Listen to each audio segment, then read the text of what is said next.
kataw yera la nya fo chogomi ayadara ube afara tura o dola keren sembera alema ko ka kataw bala oni uyam fara suka mugo ya fara olu awoka hakke binna kabwaka me summimbe ani alache kafara mimbe ani alache aboke kafara mimbe ani alache ka jonkan horoya aboke yado jonkoni te ko ibo kan horoya sisa wo o fulana ka kalo furasu ko tugo nyogonna ite mini nyogonche ni darurate ni banana ube tamado nanima o be se ka tige ni nana ibe kontine me ni darurate ita tige ka bo nyogona ibe kalo furasu ko tugo nyogona wena ya soro mugo mindo bana do bala ube ala bella halamina tesika kalo fulasu abe bi kabwaka me kafo ewa fagali kafara yorola ni kalo fula mase kasu misigine bi worola dumuni mana yorola kal ewa fagali kafara katawu fagali kafara yorola fula doronde fora jonkan horoya ube ka kalo fulasu utugo nyogona me misigine bi worola dumuni mana yorola ibe jonkan horoya ni o ma soro ibe kalo fulasu kutu nyogona ni eye mugo etese kasu abinna kaboyka ha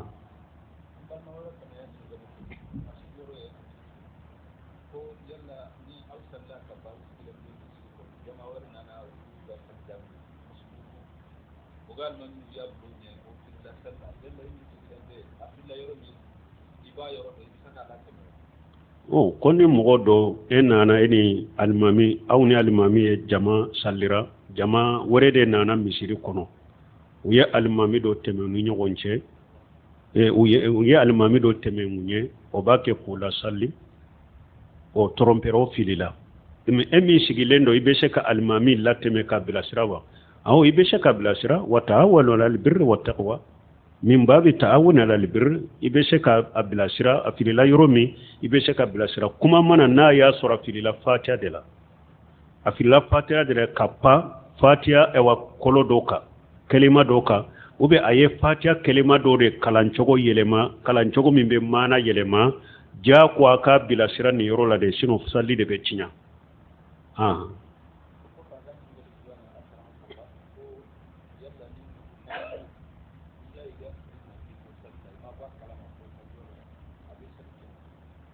bo ko do kanyinin kali mani yu minye lawaji ko niya yi ka fini la kito salli kono ituma bo kalama kito salli kono ya ye salli be cinyawa mani yu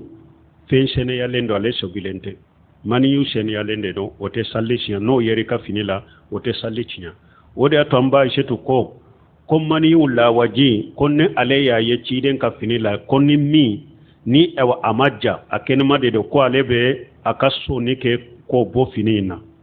koni mi ewa mini njara mini majja ko alebe o bo finina ko mi njara abaka so ni ke ka grete ka bola amba shetu yennin fo na yella wajiye ciden ka finila min kenede do amaja ko abe o salo ka bola na ya soro min njara aba so ni ke ko grete ka bola donc la waji sene yalende do ni mugoni ni fini salira bala fenti ka salila fensene madeno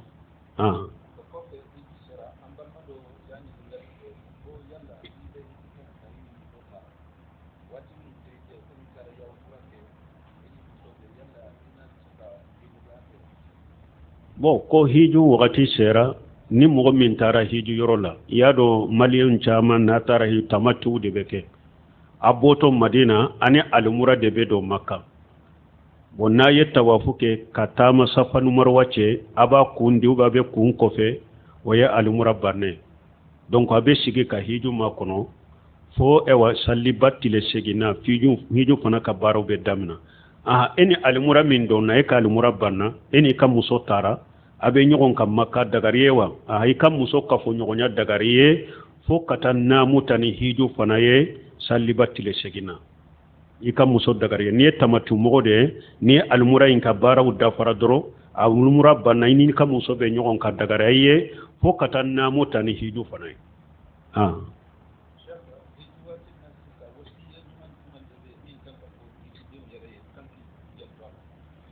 ko hiju wakati la wasiya nyuma juma be na kanka fo hiju deunye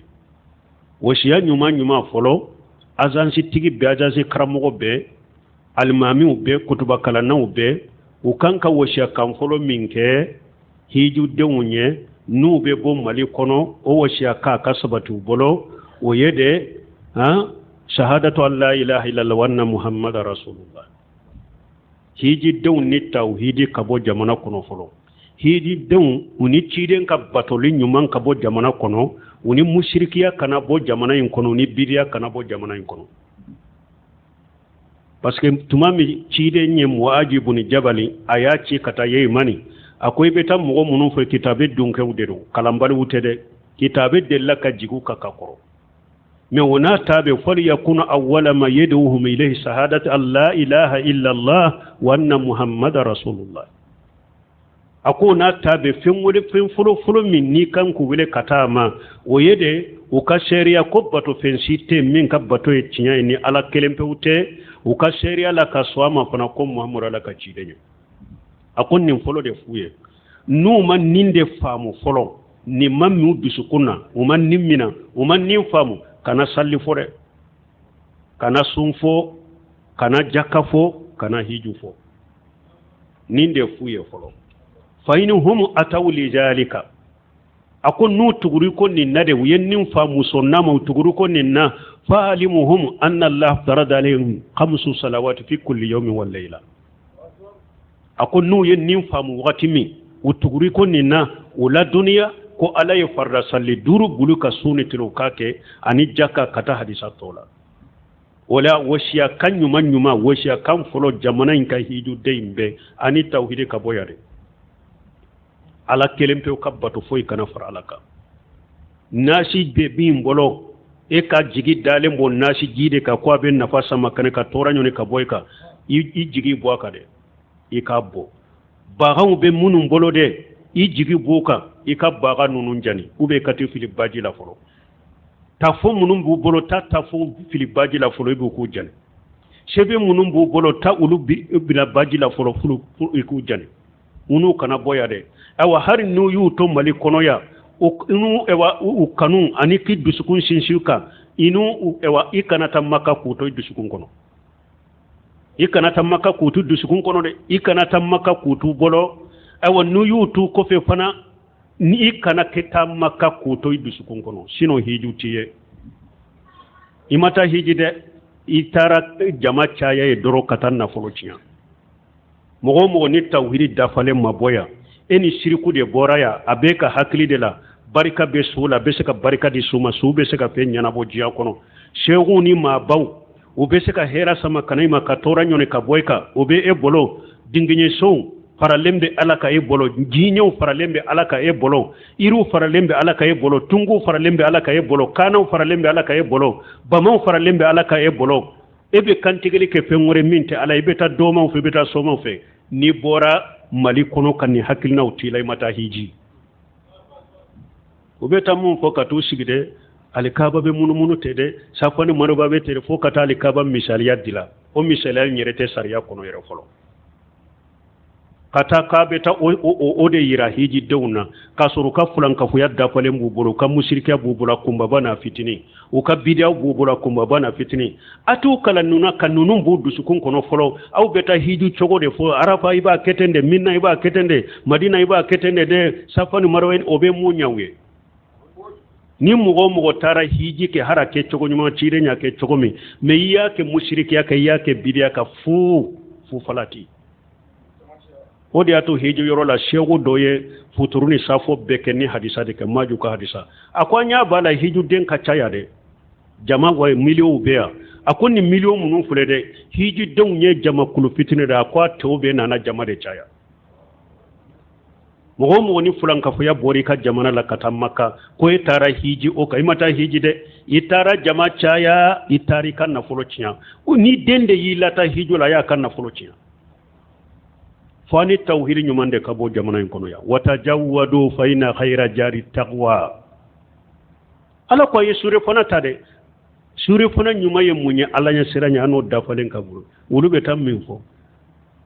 A y'a ka wariw kɔrɔsi, ewa Madina, a kana sanni bɛ kɛ Madina, a ka wariw kana ba. Ayi, Ala ɲɛ sira ɲɛ in de fɔ n'o ka wuli, o ka wusa diɲɛ sira fana yɛrɛ. aye tawhid fuye awa ciden batoli ko fuye ciden batoli ka fuye niya me bara nyuma sarati fula ka dafala al ikhlasu lillah baraka kalashi alai bara be kakke ala kama fuy kana fara ala ka batola ni nye sarati fuloy sarati fulanna al mutaba'atu li rasulillah sallallahu alaihi wasallam baraka ke katugu ciden ko ani ciden ka sunna ka boyade muhammadu rasulullah sarati gorobali nani de bala ta'atuhu fima amara ciden nyawu nyamara ni minye katugu ciden kan nyamari kan da falenko ano ka bo maliyade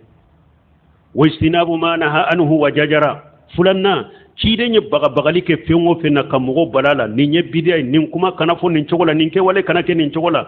ako toyede ano o kele kana bo jamana en kono yade ciden ye balili ke fengo fenna ciden ye mugo baga fengo fenna mugo baga fengo kamugo bali ka bo fengo fenna ano kele kana bo jamana kono yade ninde ni nye fulay sabana o tasdiquhu fima akhbara ciden ye kibariya fo kibariya munun temena ko dogole munun temena ko dogole munun bena nu ko hadisa de sara ciden ye nin ko kana fo an ko seko kotede an kan ma ba kotede an ka tabulo ninde ino o kana bo jamana en kono de da ciden ka kuma wulade aye kuma fo be da odela ka ciden ka kuma bila mugo be ka kuma mi damfem be ka kuma ye hiju dewun nabe bo mali kono ya ana kana bode ciden kuma be fo be karamogo ka kuma fo ciden kuma be fo be majabi kuma fo ciden kuma fo rabe sego kuma fo ciden kuma be fo be maba kuma fo ano kana boyare nino bore ya ko itara hiji ke o kai kan na fulo cinyana itara jamare chaya o tasdiqu fi ma akhbara ciden ye kibariya fo ye fengo fefe ibada olade nani na walla nyubada allah illa bima sara akana ala batoni e wasira siye cide min ke sariya e ko beta hiji me ikadamana to bila ne karasalankade e kadamana to bila eni ciden ka sunna maboya amma e maboya na be fo ema ko ahli sunna wal jamaa ala manhaji salafu salih atake ka fo ema ko ahli sunna wal jamaa ala famu salafu salih eni tabulo wure de ka hakli na borala kai e bode kai tara hiji munna itara hiji munna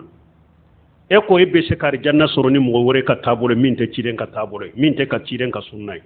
e be ta hiji munna hiji kunti lawo wala nebe min fo karamogo kutuba wula mimbaru ka deresu la ewa hiju asan sitigun nawu bake ka ewa jamana demunu lata hijura na ba fo ko abu kala hiju chogola ayen nin ko fula de nyini jamana dem fe folo kan nin kam ñu dusukun kono mogo sini sirku kana boya mogo sini bidiya kana bo maliya na ba fa ka hiju kanye siro ni tara hiju mushrikiya ka tara hiju bidiya ka ima hiju ala ko qur'ana kono الحج أشهر معلومات فمن فرض فيهن الحج فلا رفث ولا فسوق ولا جدال في الحج وما تفعل من خير يعلمه الله وتجودوا فإن خير الزاد التقوى ala ko hiju kalo donen do koy ako men ni mo min namuta hiju kalo ina fala rafasa ikana junubu kede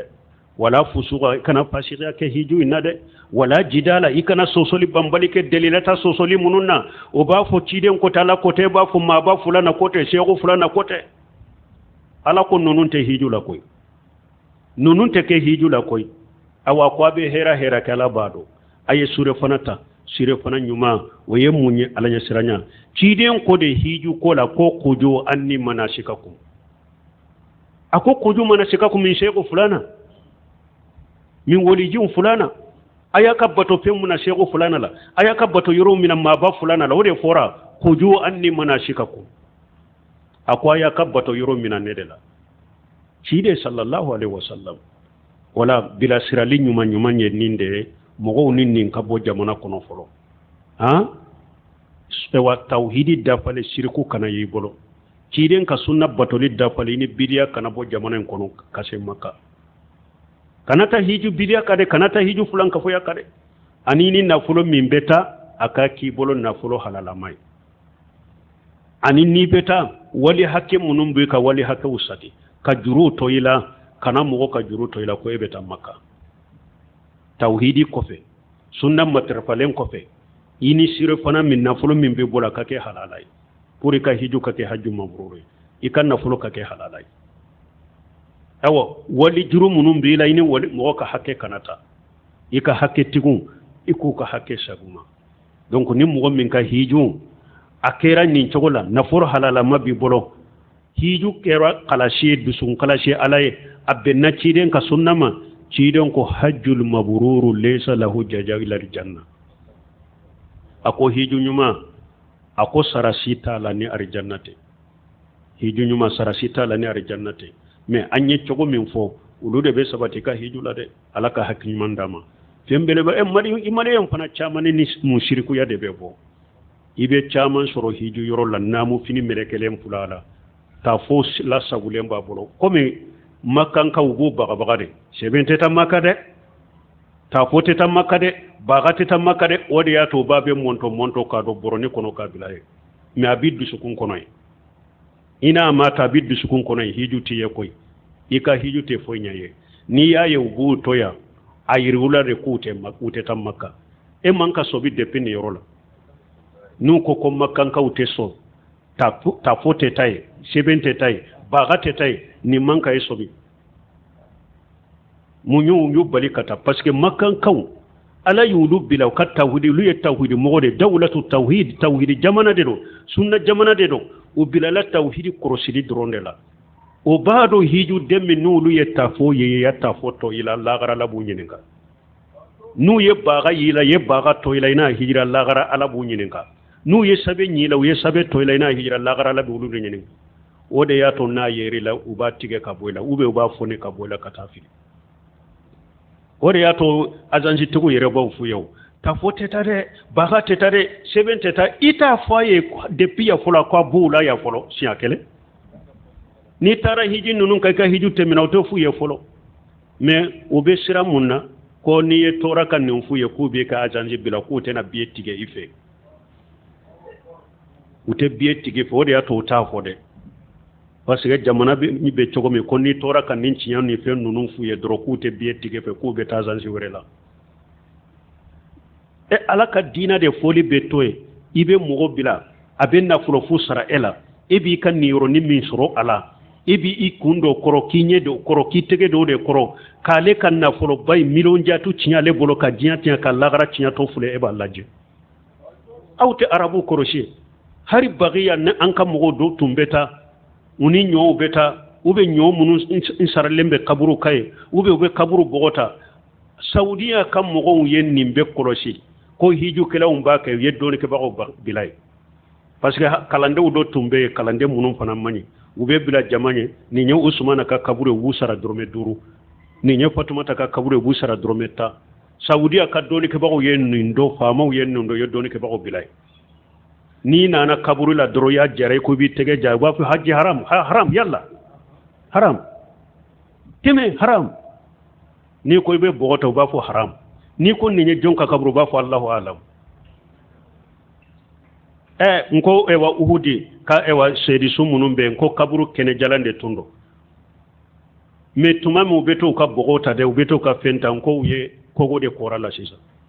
ka giriya shikala aba yere to giriya shi ko fe doro ku ya tedo parce que beto bogodeta kaburu bogo beta ta fo makka ubena naya alikaba fini munna uya korota nko shiso de babu gas uba tige Suleiman wure helika kuma ubu gere fini na de alikaba fini mare nu ka shiso abu ka jefa kunu ka tige ubeta na ko jamana ko nko de ya to ni hiji de wakati na wati sara uba ta fa sampe mo bolo tasoro mo bolo tasoro nko hare arafa sando do tara boke ko ibe wori soro la hawla wala quwwata illa billah nimbe hiji tew nunum be abebo afriki yakata munin nyama dusukun cinyale dusukun tolile uno doronde betay ate nunu nyefo jamaye ate nunu nyefo kamugo ye alaka hakima dama balamo alaka tawhid dama ciden ka sunna batole hera sitabo alaka kanke tawhid famu bagay kanke ciden ka sunna famu bagay kanke matara fa bagani bato bagay kansa batoka nema sita bo jiyan kono mais ni man nin tawhidi faamu man nin sunna faamu i bagalama de be dina kono ala ka hakkiman dam subhanakallahumma rabbuna bihamdika ashhadu an la ilaha illa anta astaghfiruka wa atubu ilayk